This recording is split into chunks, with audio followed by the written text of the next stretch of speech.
한국은 지금 KF-21 한국형 전투기 사업에 열광하고 있습니다. 2001년 김대중 전 대통령의 국산 전투기 개발 선언 이후 검토 중단을 반복하며 여론도 찬반이 엇갈렸습니다. 2015년 미국이 4대 핵심 기술인 A사 레이더, 적외선 탐지 추적 장치, 전자광학 표적 추적 장비, 전자파 방해 장비 등의 이전을 거부하면서 국내 여론도 들썩였는데요. 반대 여론도 싫은 게 아니라 실패를 우려한 것입니다. 무기 개발사를 살펴보면 수많은 실패 없이 개발된 무기는 존재하지 않습니다. 한국이 최근 개발하는 무기들을 보면 놀랍지만 예전부터 모자란 기술력으로 외국을 놀라게 하면서 개발한 한국 무기들은 의외로 많습니다. 백곰 미사일, K2 전차, K200 병력 수송 장갑차, 울산함, 마라도함, 대구함 등 모두 외국에서 힘들다고 말한 무기들입니다. 백곰 미사일로 한미 미사일 협정이 생겼고요. K2 전차는 파워팩 논란이 아직 지속 중이고요. K200 장갑차는 개발 당시 2판 4판 엔진이라는 소리를 들었고요. 울산함은 외국 기술자가 시승을 거부했고요. 마라도함은 레이더 문제를 해결했냐는 의문 속에 건조되었고요. 대구함은 인천함처럼 뭔가 모자란 함이 다시 건조되는 게 아니냐는 우려 속에 개발됐습니다. 지금은 명품이라는 소리를 듣는 세계가 인정하는 한국산 무기들입니다. 이제까지 순조로웠고 앞으로도 순조롭게 개발되기를 바라지만 혹시 문제가 발생해도 따뜻하게 KF-21을 봐주기 바라면서 밉게 보면 잡초 아닌 풀이 없고 이쁘게 보면 꽃 아닌 사람 없다는 말로 시작합니다. KF-21에서 가장 이슈가 되는 건 역시 전투기 가격의 15에서 20%를 차지하는 엔진인데요. 일부에서는 자체 개발에 대해 회의적인 반응입니다. 전투기 엔진 시장은 세계 업체가 75% 이상 독차지하고 있는데요. 100년 이상 상상하기 힘든 자본을 투자해 기술 표준을 만든 회사들입니다. 44년의 개발 끝에 KF-21과 동급인 엔진을 개발한 일본이 세계 시장에서 명함도 내밀지 못하고 있습니다. 추월은 고사하고 추격도 쉽지 않은 상황인데요. 한국이 엔진을 개발하는 동안에도 격차가 벌어질 것입니다. 따라서 엄청난 자금이 투입되고 오랜 시간이 걸리며 개발 실패 부담이 있고 시장 진입 장벽이 높은 엔진 개발은 돈만 잡아먹는 하마가 될 것이라는 주장입니다. 맞습니다.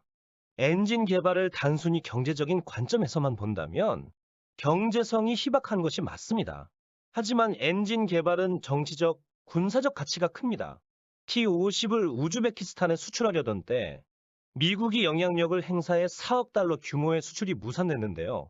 10년 후에는 KF-21의 블록2의 양산이 끝나고 블록3인 스텔스기 개발이 시작될 것으로 전망되는데요. 스텔스기의 해외 수출을 위해서도 엔진 개발은 필요합니다. 블록2까지는 어쩔 수 없다고 하지만 스텔스기로 예상되는 블록3는 미국의 제약을 벗어나야 합니다.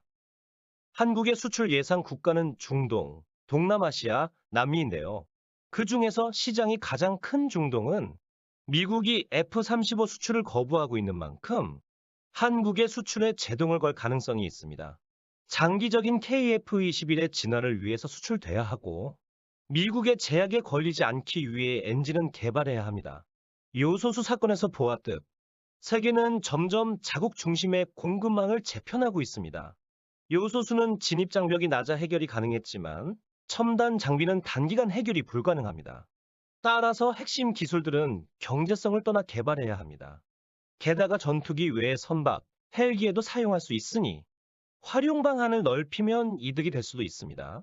한국이 1만 파운드급 엔진을 개발하는데 10에서 15년을 예상하고 있는데요. 일본이 44년이 걸렸다는 선례를 볼 때 한국 기술력이 그만큼 발전해 있다는 말입니다. KF-21 엔진은 지가 개발한 F414인데요. 1993년 개발 완료됐는데 개량형은 지금도 개발 중입니다. 개발한 지 거의 30년이 지났는데 말이죠. 새로운 엔진 개발은 그리 쉽게 빨리 되지 않습니다.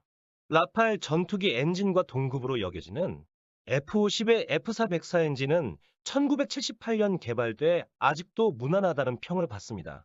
따라서 엔진 개발만 성공한다면 오래오래 써먹을 수 있습니다. 하나 에어로스페이스는 엔진 통합 개발을 주도하고 있습니다. 엔진 개발은 창정비, 조립 생산, 면허 생산, 독자 연구 개발에 4단계를 거치면서 발전하게 되는데요. 하나는 제공호 F-15K, KF-16T50, KT-1 수륜 엔진을 면허 생산하면서 전투기 엔진 개발 기술을 습득해 왔습니다. 하나 측에서는 면허 생산을 통해 엔진 제작 기간과 비용을 단축하고 이후 부품 일부를 국산화해 장착할 계획이라고 밝혔는데요. 공식적으로 설계도만 있으면 뭐든 만들 수 있다고 합니다. 엔진을 설계할 기술은 없는 게 아닌가 의문이 생기는데요.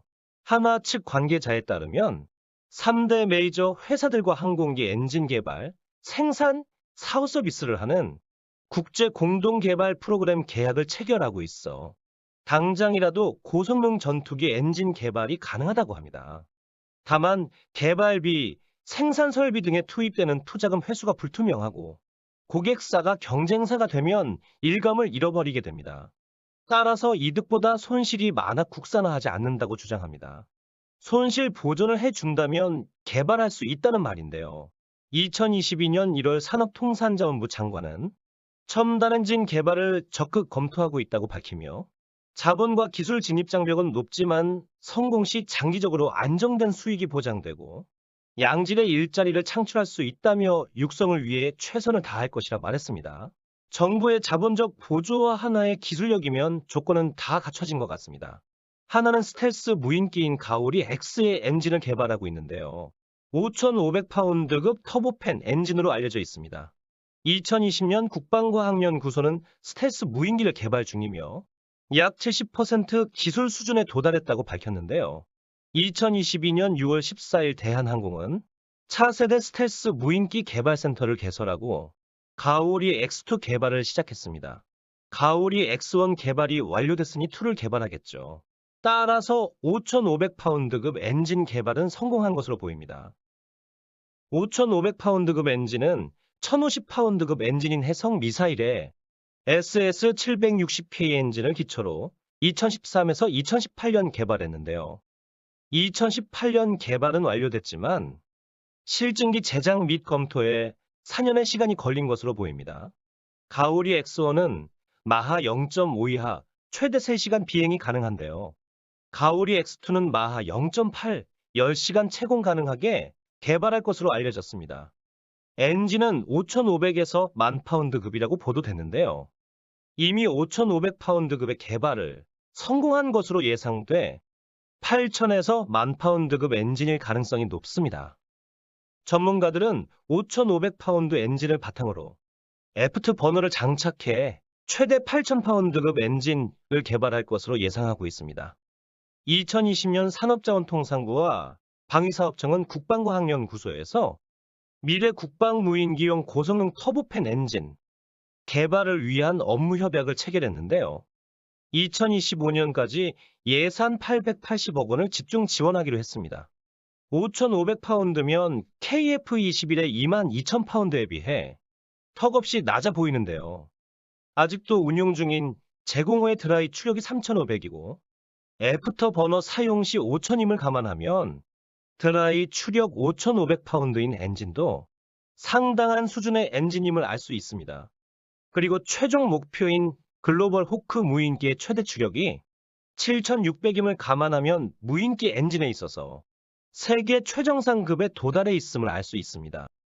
드라이 추력은 애프트 버너를 사용하지 않은 추력이고 웨트 추력은 애프트 버너를 사용한 추력입니다. 참고로 터키가 자랑하는 무인기 바이락타르의 엔진은 모닝과 아반테 중간 수준의 엔진입니다. 미국은 스텔스 무인기를 호위 전투기 없이 단독 작전을 수행할 수 있게 개발하고 있습니다. 따라서 한국이 개발하는 가오리 X2도 미국의 개발 방향과 같이 단독 작전이 가능할 것으로 예상됩니다. 방위사업청이 공개한 영상에서 KF-21을 가오리 X가 호위하는 모습이 공개됐는데요. 가오리 X2가 개발되더라도 속도가 KF-21에 반도되지 않기 때문에 호위 전투기는 비슷한 속도의 무인기를 따로 개발할 것으로 전망됩니다. KF-21 엔진은 F414로 1993년 개발 완료돼 전 세계 1,500대 이상 생산 판매된 베스트셀러입니다. 같은 엔진을 장착한 슈퍼호넷은 최대의 육중량 30톤으로 KF21의 25.6톤에 비해 20% 정도 더 탑재할 수 있는데요. 엔진 문제가 아닌 전투기 형상과 소프트웨어 때문입니다. 따라서 앞으로 성능이 향상될 가능성이 높은데요. 소프트웨어 최강국인 한국이 진심으로 개발하는 전투기인 만큼 KF21의 지속적인 성능 향상이 기대됩니다. F414 엔진은 동급 엔진 중 가장 크고 무겁고 도입과도 상대적으로 높은 편인데요.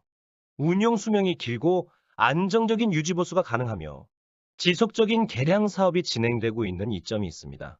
일부에서는 F414의 개량형인 F414 EP를 장착하는 것이 미래를 위해 더 나은 선택이 아니었나 의문을 가지는데요. F414 EP는 아직 개발이 완료된 엔진이 아니고 실제 도입한 전투기가 없습니다. 따라서 도입 시 개발비를 부담해야 하기 때문에 한국 도입 가능성은 거의 없습니다. F414 엔진은 F50 F404 엔진의 파생형으로 출력이 35% 향상된 엔진인데요. 구조가 매우 유사한 것으로 알려졌습니다. 따라서 F404용 쉬운 전실과 정비시설을 약간만 개수하면 F414 엔진의 정비가 가능합니다. 또한 F404 정비사가 기본 교육만으로 F414를 정비할 수 있어 공군 측에서 매우 좋아하고 있습니다. 전투기의 최대 추력은 애프터 버너를 가동한 상태의 추력이고요. 애프터 버너를 가동하지 않은 상태의 최대 추력은 밀리터리 MIL 드라이 파워라고 합니다. 애프터 버너 가동 시 기체에 따라 1.5에서 2배의 추력을 내는데요. 왜 애프터 버너를 항상 가동하지 않느냐는 의문이 생깁니다. 100% 출력 상태에서 애프터 버너를 가동하면 2에서 5배 연료가 소모되어 작전 수행이 어렵고요. 엔진 수명을 깎아먹습니다. 따라서 이륙, 전투기동, 회피기동, 전투이탈들의 상황에서 애프터 버너를 가동합니다. 전투기를 보면 엔진 뒤 화염이 레이저처럼 나올 때가 있는데요. 이때가 애프터 버너를 가동한 때입니다. 전투기 엔진은 상당히 긴 형상을 가지고 있는데요. 반 이상이 애프터 버너 때문입니다. 애프터 버너는 파이프 같은 빈 공간을 가지는데요. 1차 연소된 공기에 남은 산소를 이용해 2차 연소를 시키는 공간입니다. 저는 한국이 전투기 엔진을 개발하기 바라는데요. 여러분들의 생각은 어떠신가요? 시청해주셔서 감사합니다. 구독과 좋아요는 저에게 힘이 됩니다.